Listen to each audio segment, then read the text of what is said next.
Hi guys, a quick one. Well, I'll be as brief as I can.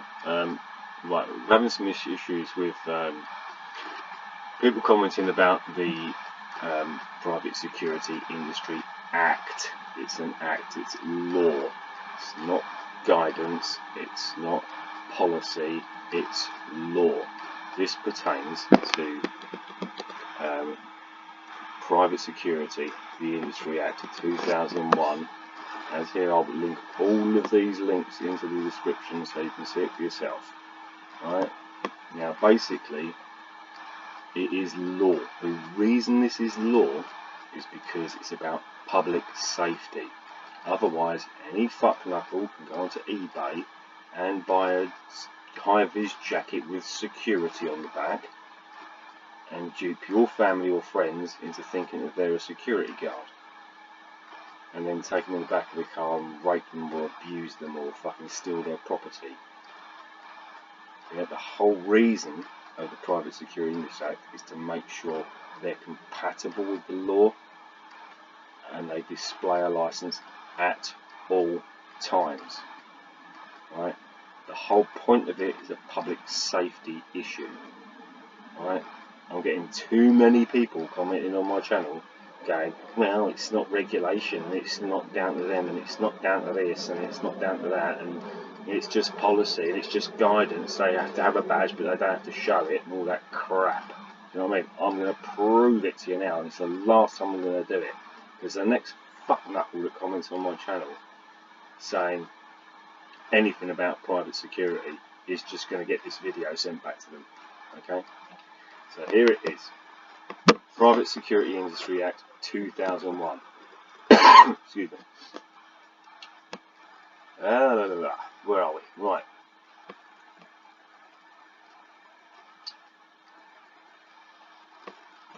Conditions imposing obligation as to the production and display of a license. Right. C.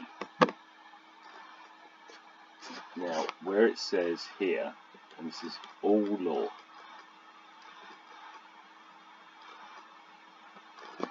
any person who contravenes the conditions of any license granted to him shall be guilty of an offence liable on summary conviction to a term of imprisonment not exceeding 6 months or not exceeding a level 5 fine on the standard scale, or both. Now, a level 5 fine is £5,000 in England and Wales, right?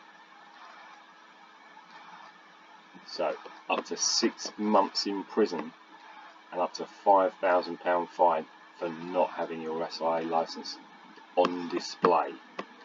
And I'll go back to this one here. This is the SIA licensing conditioning for frontline operatives. Yeah? Frontline licence holders must wear the licence where it can be seen at all times when engaging in designated licensable activity unless they have reported it lost or stolen or is in our possession. Tell us in the police if your licence has been lost or stolen. Tell us of any convictions, cautions, warnings, Tell us of any changes to your name and address.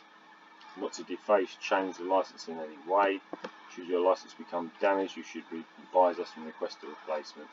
Not wear a licence that has been defaced or altered in any way. Produce the licence for inspection at the request of any constable, any member of the employees of SIA or persons authorised by the SIA. Return the licence to us if asked to do so. Right, okay.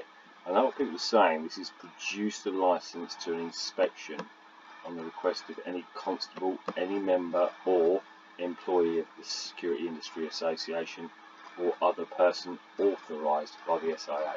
Right, but it does say wear the licence where it can be seen at all times when engaging in designated licensable activity, unless you have reported it stolen or it is in our possession.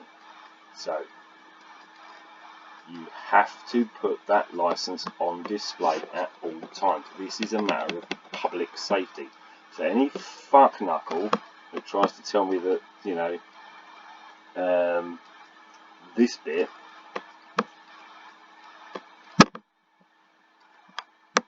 produce the licence for inspection on request by any constable, any member or employee of the SIA or other authorised persons by the Act is not applicable.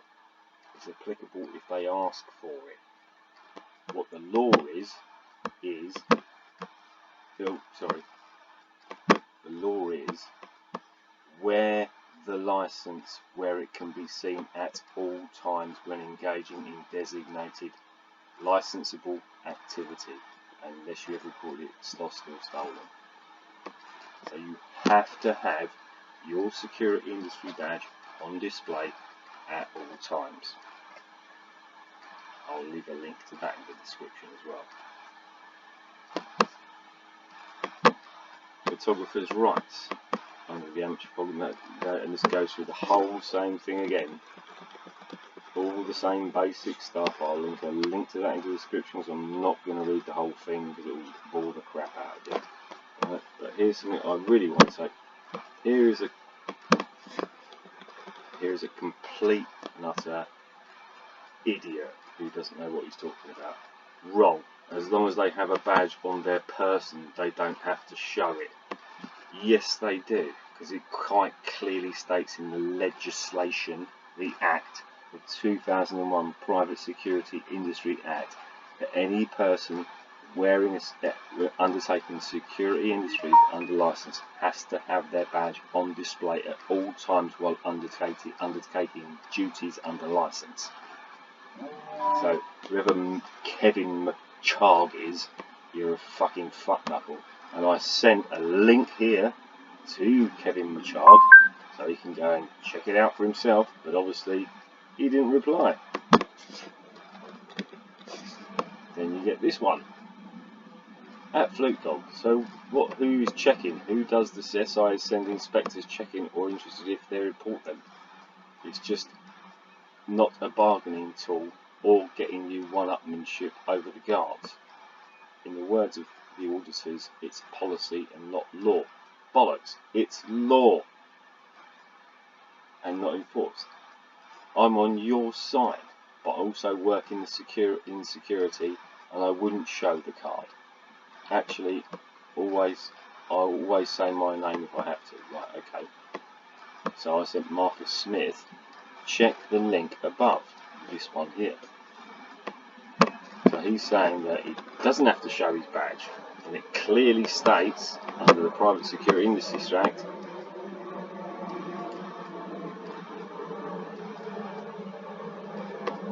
imposing obligations, production and display of a licence, licensing conditions, where it can be seen at all times when engaging in designated licensable activity, unless you've reported it lost, stolen, or it is in our possession.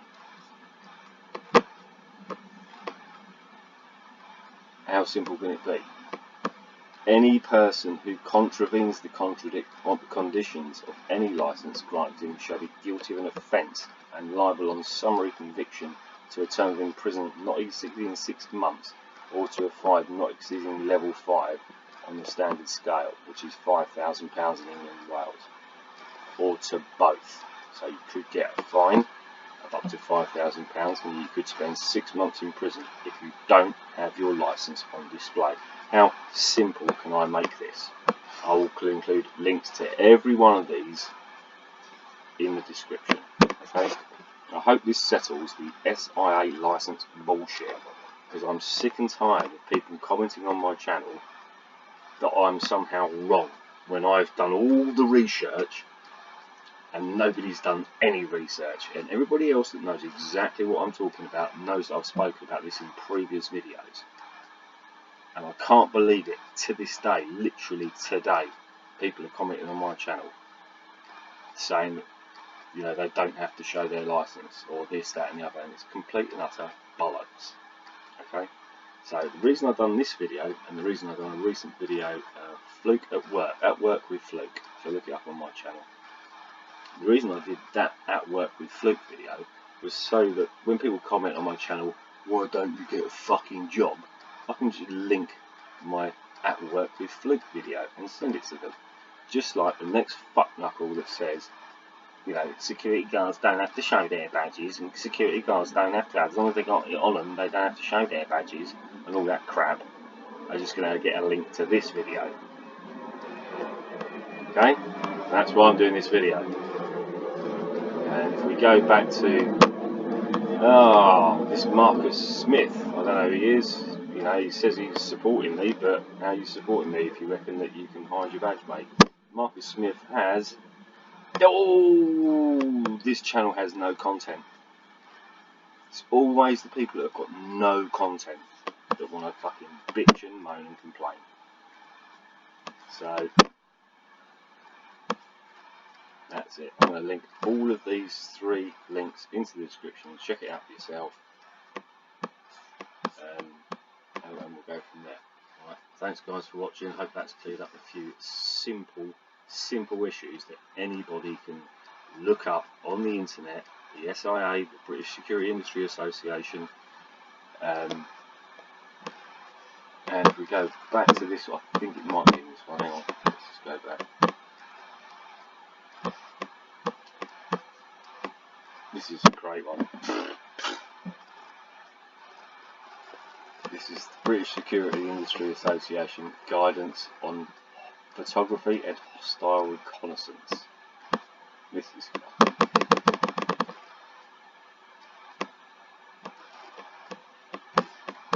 You know, I'll leave a link to this as well, you can read it for yourself. But it basically covers exactly the same thing. In 2010, the Home Secretary announced her intention to review counter-terrorism security powers with the aim of finding a way to restore civil liberties in a manner consistent with security needs of the country. Police can counter-terrorism police powers prevent photographers from legitimately taking photographs, where was one of the issues that was covered by the review. In part, religious concerns about respect and blah blah blah, and this security guards attempting to take action against photographers.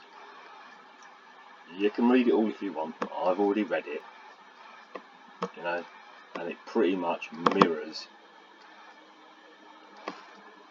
you know, the vast majority of individuals taking photos do so for entirely innocent purposes, and the fact that the individual is taking a photograph does not in itself indicate hostile reconnaissance or other suspicious behaviour.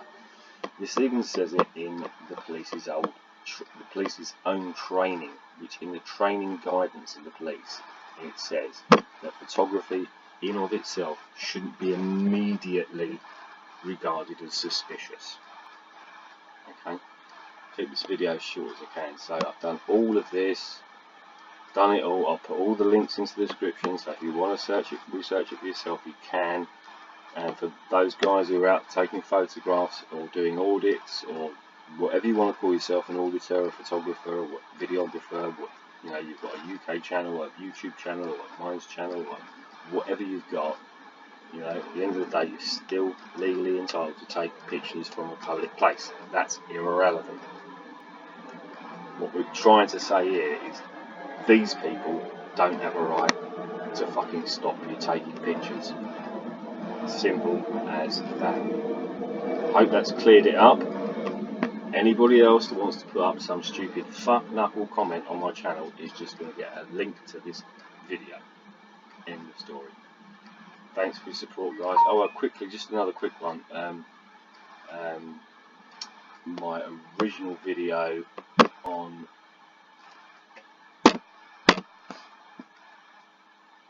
which was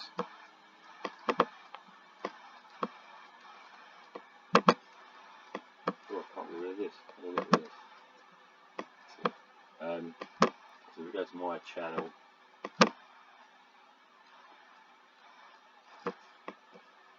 This video here,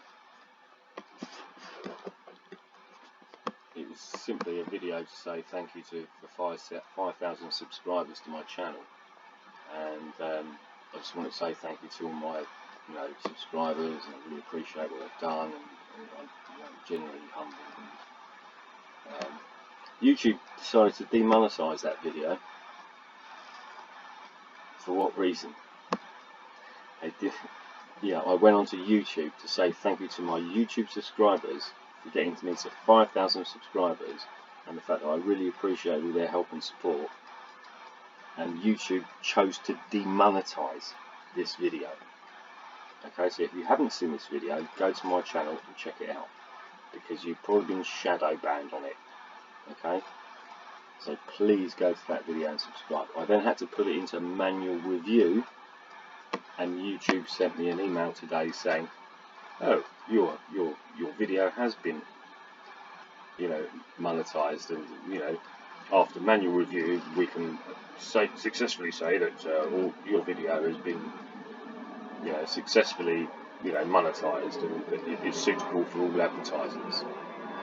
So why would it, this is what does my fucking head in about YouTube. I put up a simple video saying thank you to my subscribers for making me hit 5,000 subscribers, which is great for YouTube, because YouTube's going to earn money out of my advertising revenue from those 5,000 subscribers. But then they, you know, put it on my send me an email saying that it's been held and that I can't monetize it because they don't think it's suitable for advertisers. How can somebody saying thank you to their subscribers be unsuitable for YouTube? Anyway, go figure, guys. Leave your comments down in the section below, and I'll speak to you all soon. Take care, guys.